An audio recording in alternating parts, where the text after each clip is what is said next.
Hello everyone, welcome once again in my part 4 video. This video is related with the buyback of shares.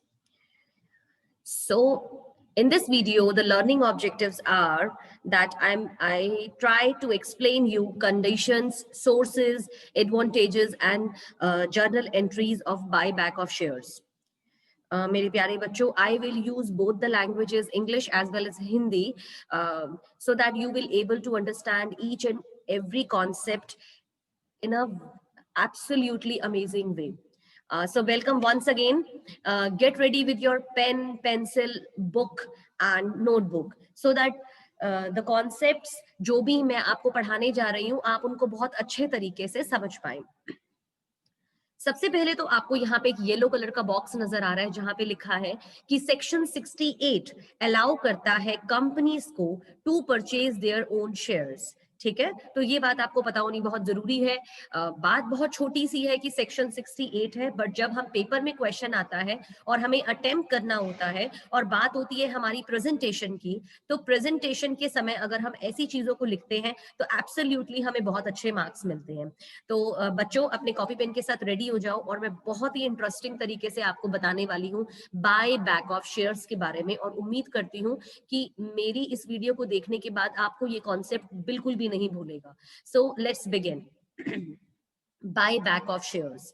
जब हम बात करते हैं buy back of shares, buy मतलब खरीदना, back मतलब वापसी. जब हम फिर से वापस, पहले तो हम अपने शेयर्स को इशू करते हैं, अब हम अपने इशू किए हुए शेयर्स को पब्लिक से वापस लेते हैं, उनसे उन शेयर्स को परचेज करते हैं, तो उसे बाय बैक ऑफ शेयर्स कहा जाता है. तो फिर से मैं दोबारा से बता रही हूं, बाय बैक ऑफ शेयर्स का मतलब होता है अपने ही शेयर्स को बाय कर लेना वापस से.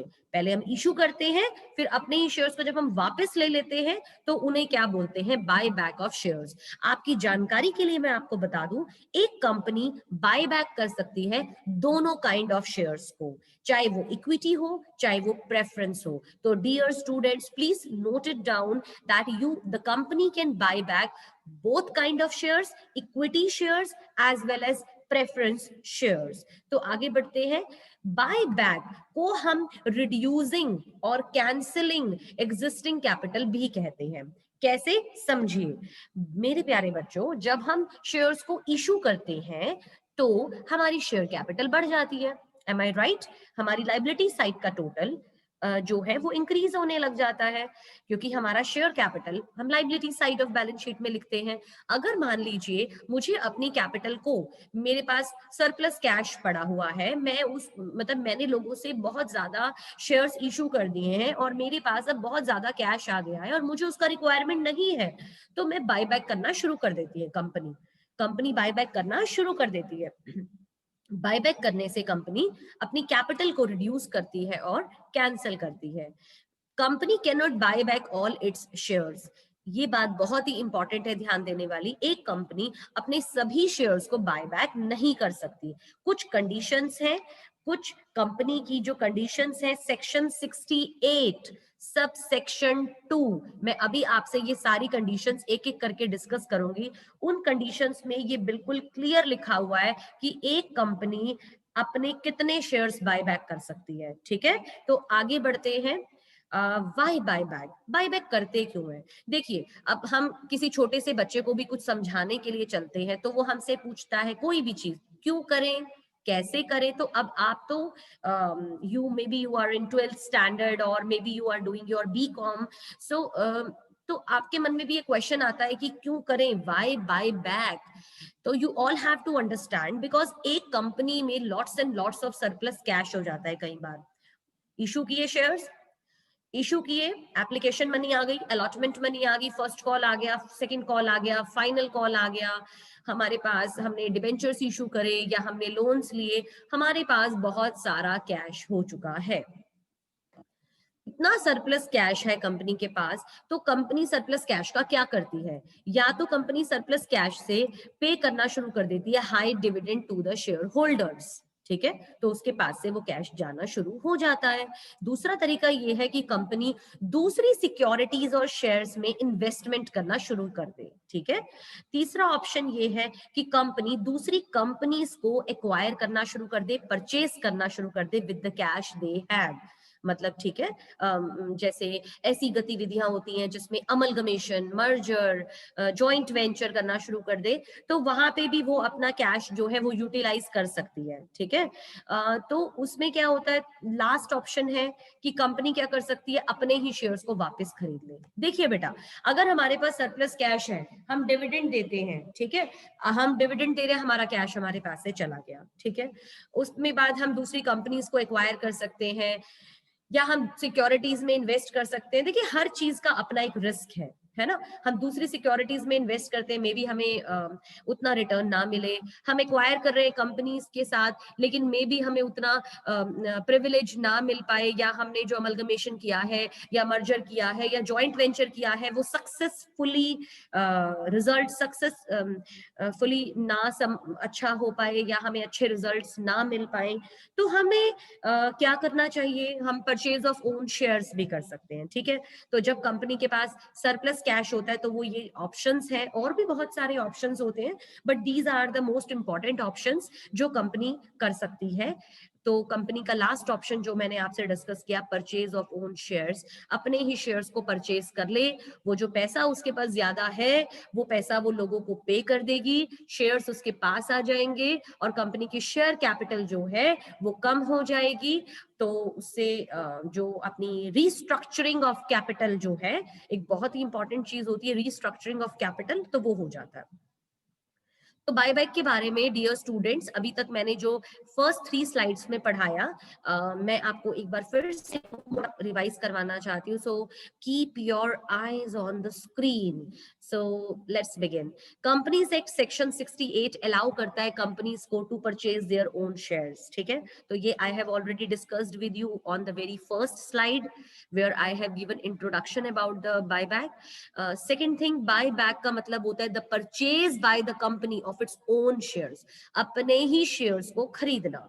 नेक्स्ट है, it is an alternative way of reduction of capital.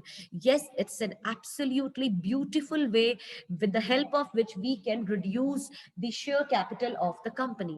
And last but not the least, buyback is an imperative mode of capital restructuring. ये एक बहुत ही imperative, important, necessary mode है जिसके द्वारा हम अपनी कैपिटल को रीस्ट्रक्चर कर सकते हैं। अगर मैं अपने शेयर्स को इशू करती हूँ तो मेरी शेयर कैपिटल बढ़ जाती है, अगर मैं अपने शेयर्स को बाय बैक करती हूँ तो मेरी शेयर कैपिटल कम हो जाती है। तो मेरा जो मन है, मेरी कंपनी का जो मन है, हम जो करना चाहते हैं, तो अगर हम अपने शेयर कैपिटल को कम करना चाहते हैं, so it's an imperative and absolutely wonderful way to do the capital restructuring.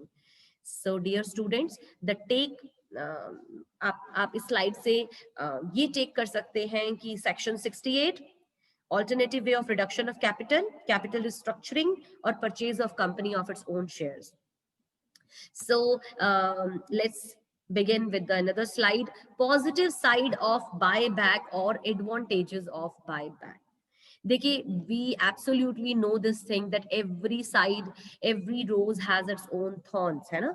But yes, every rose is very beautiful and it has a lot of benefits. So the positive side of buyback, ठीक है, तो हम पहले discuss करते हैं advantages, क्या फायदे हैं बायबैक के। द फर्स्ट, द वंडरफुल वे, जिसके ऊपर जो कंपनी की एक ये रेशो, मतलब हम निकालते हैं रेशोज एनालिसिस के अंदर भी, ईपीएस, अर्निंग पर शेयर हम लोग निकालते हैं। ये अर्निंग पर शेयर एक ऑर्गेनाइजेशन के लिए बहुत बड़ा रोल प्ले करता है। जो जनरली कंपनीज होती हैं उनमें जो इन्वेस्टमेंट्स होती हैं बच्चे, वो इन्वेस्टमेंट्स करने से पहले जो लाइक हमारे पोटेंशियल शेयर होल्डर्स होते हैं, जो शेयर होल्डर्स उस कंपनी के बनना चाहते हैं, वो कंपनी के करंट रेशियो, क्विक रेशियो, या फिर gross profit ratio, EPS, dividend per share, वो ये सब चीजों को चेक करते हैं, है ना। तो अर्निंग पर शेयर पे कितनी अर्निंग हो रही है, ये बहुत ही इंपॉर्टेंट पॉइंट है। और बायबैक करने के बाद अर्निंग पर शेयर बढ़ जाती है। कैसे बढ़ जाती है, I will show you with the help of practical example. पहले तो आपको ये पता होना चाहिए ईपीएस कैलकुलेशन कैसे होती है, अर्निंग पर शेयर। कैसे निकलता है, सॉरी यहाँ पे मैंने गलती से अर्निंग पर शेयर लिख दिया, यहाँ पर आना है total earnings divided by number of shares, ठीक है ना। तो देखिए बिफोर बाय बैक और आफ्टर बाय बैक दोनों ही केसेस में कंपनी की जो अर्निंग्स थी, जो कंपनी की अर्निंग्स थी वो तकरीबन है 24 लाख रुपए, ठीक है। कंपनी की अर्निंग्स कितनी है बच्चे, इट्स 24 lakhs रुपीज, ठीक है, ये 24 lakhs है और आफ्टर बाय बैक 24 lakhs हैं। ये अर्निंग पर शेयर काट दीजिए please, this is by mistake, I have written here only earnings are there. तो अब बिफोर बाय बैक हमारे शेयर्स हैं 80,000, ठीक है। तो हमारा ईपीएस आया है 8 3 24, that is 30 rupees per share. Her share पे शेयर होल्डर को अर्निंग हो रही है 30 रुपीज की, डन। अब आफ्टर बाय बैक मेरे शेयर्स क्या हो गए, रिड्यूस हो गए। मैंने 20,000 शेयर्स क्या कर लिए, बाय बैक कर लिए। मेरे शेयर्स हैं 60,000, फाइन। 6 4 24, देखिए मेरी अर्निंग्स किस तरीके से बढ़ गया, मेरा ईपीएस किस तरीके से बढ़ गया। 10 रुपीज से मेरा जो ईपीएस है वो इंक्रीज हो गया है। तो यहीं से आपको पता चलता है कि अर्निंग पर शेयर किस तरीके से इंक्रीज होता है। इसके बाद हम नेक्स्ट स्लाइड पे चलते हैं। बायबैक करने का अगला फायदा होता है मेरे शेयर का जो प्राइस है वो भी बढ़ जाता है, और अगला फायदा है इंप्रूव रिटर्न ऑन इक्विटी। देखिए जब ईपीएस बढ़ रहा है तो ऑटोमेटिकली है कि आपकी इक्विटी पे आपका रिटर्न भी अच्छा आ रहा है ना। और अगर आपका ईपीएस बढ़ रहा है तो आपके जो शेयर्स की मार्केट वैल्यू है ऑटोमेटिकली हाई होगी, कि आपके अर्निंग्स बहुत अच्छी है शेयर्स के ऊपर, ठीक है। तो EPS buyback means buying back of shares by the company, which shows, जो ये बताता है कि there is demand of such shares in the market which automatically leads to high price. So improve return on equity, ये भी मैंने आपको भी समझा दिया है, ठीक है। नेक्स्ट हम आते हैं legal framework of buyback of shares. Legal framework की जब हम बात करते हैं बच्चों, तो उसके अंदर हम लोगों को बेसिकली ये बताना होता है कि इंडियन कंपनीज एक्ट के अंतर्गत सॉरी, इंडियन कंपनीज एक्ट के अंतर्गत कौन कौन से ऐसे सेक्शंस हैं या कौन कौन से ऐसे एक्ट हैं जो बायबैक को सपोर्ट करते हैं। तो पहला तो आपको पता ही है, जो भी चीजें हम पढ़ते हैं it's all according to Indian companies act 2013। Next companies bracket में पढ़िए, share capital and debentures rules 2014, SEBI, Securities and Exchange Board of India, Buyback of Securities Regulation Act 1998, and Securities and Exchange Board of India, Buyback of Securities Amendment Regulation Act 2013। तो एक act है, दो act हैं 2013 के, एक act है 2014 का, और सबसे पुराना एक्ट जो है बायबैक ऑफ सिक्योरिटीज रेगुलेशंस 1998। तो बच्चे मैंने ये यहाँ इसलिए मेंशन करे हैं कि जब हमारा थ्योरी पेपर आता है तो हमें अपने पेपर में, अपने क्वेश्चन में, अपनी प्रेजेंटेशन पे भी बहुत ध्यान देना पड़ता है। तो हम अगर ऐसी बातें लिखते हैं तो कहीं ना कहीं चेकर के ऊपर एक इम्पैक्ट आता है, ऐसा मेरी ऑब्जर्वेशन है, ठीक है। तो आप ये बातें लिखेंगे तो maybe it create a positive impact on your checker that you have read something good. Conditions for buyback as per section 68। अब आपने एक एक कंडीशन में बहुत स्लोली पढ़ाऊंगी, आप बहुत अच्छे से मेरे साथ साथ समझेंगे। सेक्शन 68 के अकॉर्डिंगली ऐसी कौन सी प्रिलिमिनरी कंडीशंस हैं, अगर ये कंडीशंस आप पूरी करते हो तभी बायबैक होगा, नहीं तो नहीं होगा। फर्स्ट कंडीशन, अगर आप बायबैक करना चाहते हैं, it must be authorised by its articles या articles of association, moreover same, ठीक है। मोरओवर क्या, कंप्लीटली सेम। तो ये जो बायबैक है ये आर्टिकल्स ऑफ एसोसिएशन ऑथराइज्ड करे। A special resolution has been passed at a general meeting, but the same is not required when। वो कह रहे हैं कि एक, अगर आप बाय बैक करना चाहते हैं तो एक स्पेशल रेजोल्यूशन पास करना पड़ेगा अपनी जनरल मीटिंग के अंदर, बट रेजोल्यूशन पास करने की जरूरत नहीं है। कब? जब आपका बायबैक 10% से कम हो। किसका 10%? Total of equity capital and free reserves. अगर इन दोनों का टोटल से बायबैक 10% से कम है तो स्पेशल रेजोल्यूशन पास करने की जरूरत नहीं है, अदरवाइज पास करना पड़ता है। When authorized by the board, अगर बोर्ड ने ही परमिशन दे दी है रेजोल्यूशन लिख के कि नहीं नहीं आपको करना है बायबैक, तो भी स्पेशल रेजोल्यूशन फिर से दोबारा पास करने की जरूरत नहीं है, बोर्ड ने एक बार कह दिया है, अथॉरिटी दे दी है, तो आप बायबैक कर सकते हैं।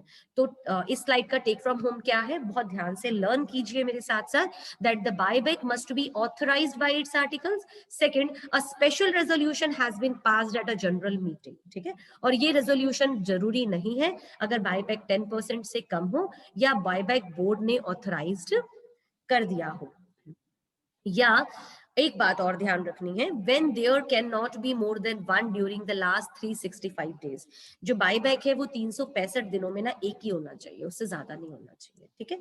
अगली preliminary condition, bye back of equity share कितने से ज्यादा ना हो बेटा, 25% से ज्यादा ना हो, किसका ना, शेयर्स आउटस्टैंडिंग और इन्वेस्टेड, ठीक है। या फिर मैं यूं बोल दूं, paid up equity capital in that particular year, अगर उस पर्टिकुलर साल में पेड अप इक्विटी कैपिटल जो है उसका 25% से ज्यादा बाय बैक आप कर भी नहीं सकते, अलाउड ही नहीं है। अच्छा, पुराने पॉइंट के साथ इसको मिक्स मत करना। लास्ट पॉइंट क्या था कि रेजोल्यूशन पास करने की जरूरत कब नहीं पड़ती, तब नहीं पड़ती जब बायबैक 10% से कम हो या 10% हो, ठीक है। ये अगला पॉइंट है कि बायबैक 25% से ज्यादा आप कर ही नहीं सकते, किसका, मान लीजिए आपके शेयर्स आउटस्टैंडिंग है 1 लाख, 25% के हिसाब से 25,000 शेयर, इनसे ज्यादा बायबैक नहीं कर सकते, इतना ही अलाउड है। अब अगली बात, price is to be paid is 25% जो है वो मैंने आपको ऑलरेडी डिस्कस कर दिया है, वो पेड अप कैपिटल और फ्री रिजर्व का टोटल होता है। अब ना ये बात बहुत ध्यान से पढ़िए आप सभी मेरे साथ, free reserves in this chapter also include security premium, ठीक है। इस चैप्टर में फ्री रिजर्व के अंदर ना सिक्योरिटी प्रीमियम को लेके ही चलते हैं। बाय बैक करने के बाद डेट इक्विटी रेशियो 2:1 रहना चाहिए। ऐसा ना हो कि आपने अपने शेयर्स को बाय बैक कर लिया फिर से परचेज कर लिया तो डेट इक्विटी रेशियो क्या होता है, टोटल डेट अपॉन में टोटल इक्विटी, है ना, यही होता है ना। तो टोटल डेट अपॉन में टोटल इक्विटी या आपका शेयर होल्डर्स वर्थ हम भी इसको हम बोलते हैं, तो या प्रोप्राइटर फंड्स भी बोलते हैं इक्विटी को। तो ये 2:1 होनी चाहिए, क्योंकि देखिए जब आप अपने शेयर्स फिर से कॉल करेंगे वापस लेंगे तो आपका शेयर कैपिटल ना बढ़ना शुरू हो जाता है। तो ये ध्यान रखिए वो रेशियो 2:1 से ऊपर ना हो पाए, ये आइडियल रेशियो है। बाय बैक अब तभी कर पाएंगे और उन्हीं शेयर्स पे कर पाएंगे जो फुली पेड अप होंगे। आप पार्शली पेड अप या अनपेड अप ऐसे आप शेयर्स पे बायबैक नहीं कर सकते, आपके shares must be fully paid up, ये बात आपने और ध्यान रखनी है। अगला पॉइंट है सॉल्वेंसी डिक्लेरेशन, आपने बायबैक करना है, बिफोर मेकिंग सच बायबैक आपको रजिस्ट्रार के साथ एक डिक्लेरेशन ऑफ सॉल्वेंसी देना पड़ेगा, ठीक है। उसे कम से कम साइन करें 2 डायरेक्टर्स ऑफ द कंपनी, ठीक है, और जिनमें से एक मैनेजिंग डायरेक्टर होगा। तो आपको इस बात का भी ध्यान रखना है कि जो बायबैक है वो दिन आप तभी करेंगे जब आपका डिक्लेरेशन आप पहले जमा करेंगे कि आप प्रॉपरली सॉल्वेंट हैं। आपको एक एफिडेविट बनवा के देना पड़ता है, और ये जो एफिडेविट होता है इस पे 2 डायरेक्टर के साइन होते हैं जिसमें से एक मैनेजिंग डायरेक्टर होना चाहिए। एक्सटिंग्विशमेंट ऑफ सर्टिफिकेट, ये बात सबसे इंटरेस्टिंग और बहुत इंपॉर्टेंट भी है कि कंपनी को जो भी शेयर्स कंपनी बायबैक करती है उसको उन शेयर्स को एक्सटिंग्विश करना पड़ता है, फिजिकली डिस्ट्रॉय करना पड़ता है विद इन 7 डेज, 7 दिनों के अंदर अंदर बायबैक के, and no further issue till 6 months except bonus issue. आप उसके अलावा और कोई बायबैक करने के बाद फर्दर इशू नहीं कर सकते बोनस इशू को छोड़कर, ठीक है। उसके बाद द रजिस्टर ऑफ शेयर्स और सिक्योरिटीज, अब आपने बायबैक कर लिया अपने शेयर्स, है ना, तो बायबैक करने के बाद अब उन शेयर होल्डर्स का नाम रजिस्टर में से हट गया, अब नए, ठीक है ना। तो अब आपने ये जो register of shares and securities जो आपने खरीद लिए हैं उनको आपको रजिस्टर्ड ऑफिस में मेंटेन करना पड़ेगा, और ये किसकी कस्टडी में रहेंगे, सेक्रेटरी ऑफ द कंपनी की कस्टडी में रहेंगे, ठीक है। पनिशमेंट फॉर एनी डिफॉल्ट, अगर आप इन सभी चीजों को करने में, इन सभी कंडीशंस को फुलफिल करने में कोई गलती करते हैं, कोई मिस्टेक करते हैं, तो आपको 1 लाख रुपए का तो होता है फाइन, जो कि बढ़ सकता है 3 लाख रुपए तक, ठीक है।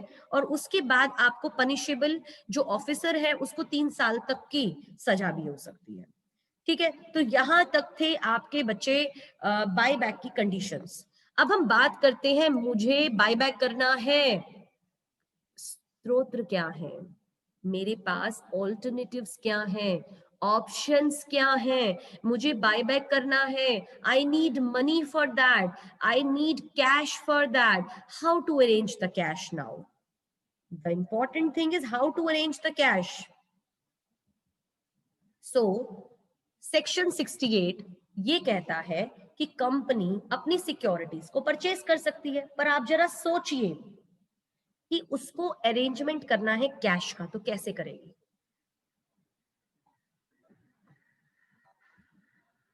Purchase can be made out of free reserves, वो अपने फ्री रिजर्व्स को यूज कर सकते हैं, सिक्योरिटी प्रीमियम अकाउंट को यूज कर सकते हैं, या कोई फ्रेश इशू कर सकते हैं, कोई फ्रेश इशू कर सकते हैं. ठीक है, तो ये 3 सोर्सेज है. अब हम आगे डिस्कस करते हैं जर्नल एंट्रीज.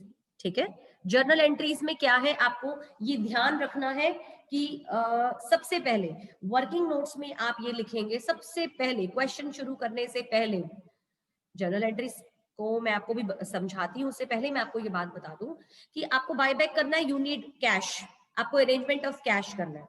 तो आप अरेंजमेंट ऑफ कैश कितना करना है, सबसे पहले वर्किंग नोट्स में आप इस बात को लिख लेंगे कि कितना अरेंज आपने कैश करना है. अब जर्नल एंट्रीज करते हैं, कैश कहाँ कहाँ से अरेंज हो सकता है. सबसे पहले हम कैश को अरेंज कर सकते हैं फ्रेश इशू करके. क्या करके? फ्रेश इशू करके. सेम एंट्रीज पास होंगी जो हमेशा पास होती हैं. Bank account debit to share application and allotment account. उसके बाद हम पास करेंगे ट्रांसफर टू कैपिटल अकाउंट की entry, share application and allotment account debit to share capital account. पहले हमने रिसीविंग की एंट्री करी है, क्योंकि कंपनी जब भी कॉल करती है शेयर्स, तो वो यही बोलती है कि जो भी लोग उसके पब्लिक इशू को लेने के लिए इंटरेस्टेड हैं, वो एप्लीकेशन मनी भेज दीजिए. तो इसलिए कंपनी हमेशा रिसीविंग की एंट्री पहले करती है, और जो पैसा वो रिसीव करती है, अब उस पैसे को वो कहाँ ट्रांसफर करेगी? ऑब्वियसली लाइबिलिटी साइड में, बैलेंस शीट में जाता है, शेयर कैपिटल अकाउंट में. तो ट्रांसफर की एंट्री आप सभी बच्चे बहुत अच्छे से जानते हैं, मैंने अपनी पार्ट 1 पार्ट 2 वीडियोस में कुछ चीजें इससे रिलेटेड बताई हैं. Share application and allotment account debit to share capital account. अब अगर मान लीजिए आप शेयर्स एट पार ही खरीद रहे हैं, पार मतलब फेस वैल्यू पे, जितने का आपने इशू किया था उतने का ही आप खरीद रहे हैं, तो एंट्री क्या पास होगी? परचेज कर रहे हैं ना. अब जब हम इशू करते हैं तो हमारा शेयर कैपिटल अकाउंट क्या होता है? क्रेडिट. अब हम वापस परचेज कर रहे हैं तो हमारी एंट्री हो जाएगी रिजर्व. रिजर्व रिजर्व रिजर्व हो जाएगी, रिवर्स हो जाएगी हमारी एंट्री. तो वो रिवर्स एंट्री हमारी क्या होगी? Share capital account debit to share holders account. ठीक है, पार पे. अगर हम अपने ही शेयर्स को डिस्काउंट पे ले रहे हैं, मतलब मैंने शेयर इशू किया था 10 रुपए का, आज मैं अपने ही शेयर को 8 रुपए का ले रही हूँ, तो बेटा कहीं ना कहीं मुझे वो 2 रुपए का तो फायदा हो गया ना. 10 रुपए की मैंने किसी को अपनी चीज बेची थी या दी थी, आज मैं वो चीज 8 रुपए की ले रही हूँ. तो share capital account debit to share holders account to capital reserve account, to capital reserve account. ठीक है, तो जो कंपनी है अगर वो अपने ही शेयर्स को डिस्काउंट पे ले रही है, 10 रुपए का शेयर 8 रुपए में खरीद रही है, तो कंपनी को फायदा है, सो इसे कैपिटल रिजर्व अकाउंट में डाला. If shares are bought back at premium, अगर कंपनी अपने शेयर्स को प्रीमियम पे खरीद रही है, 10 रुपए का शेयर जो कंपनी ने कभी इशू किया था, आज कंपनी उसी शेयर को 12 रुपए का ले रही है, तो पहले तो आपके शेयर्स कम हो गए हैं, तो शेयर कैपिटल अकाउंट डेबिट. अब अपने ही शेयर्स को कंपनी प्रीमियम पे ले रही है, तो उसके लिए एक लॉस है ये एक तरह का, तो उसके पैसे वो कहां से लेकर आएगी? General reserve and security premium account debit. आप दोनों में से कोई भी वर्ड यूज कर सकते हैं. ठीक है, to share holders account. At last pass the entry of payment, share holders account debit to bank account. अब नेक्स्ट जर्नल एंट्री है, अगर buy back is made out of free reserves. अगर आप बाय बैक फ्री रिजर्व्स में से करते हैं, मतलब आप कोई फ्रेश इशू नहीं करना चाहते, आपके पास ऑलरेडी बहुत कैश है, फ्री रिजर्व्स में से करना चाहते हो, तो आप कैसी एंट्री पास करेंगे? Free reserves account debit to capital redemption reserve. इनको ट्रांसफर किया जाता है कैपिटल रिडम्पशन रिजर्व में. Clear students? होप सो आपको ये टॉपिक यहां तक बहुत अच्छे से समझ आया है.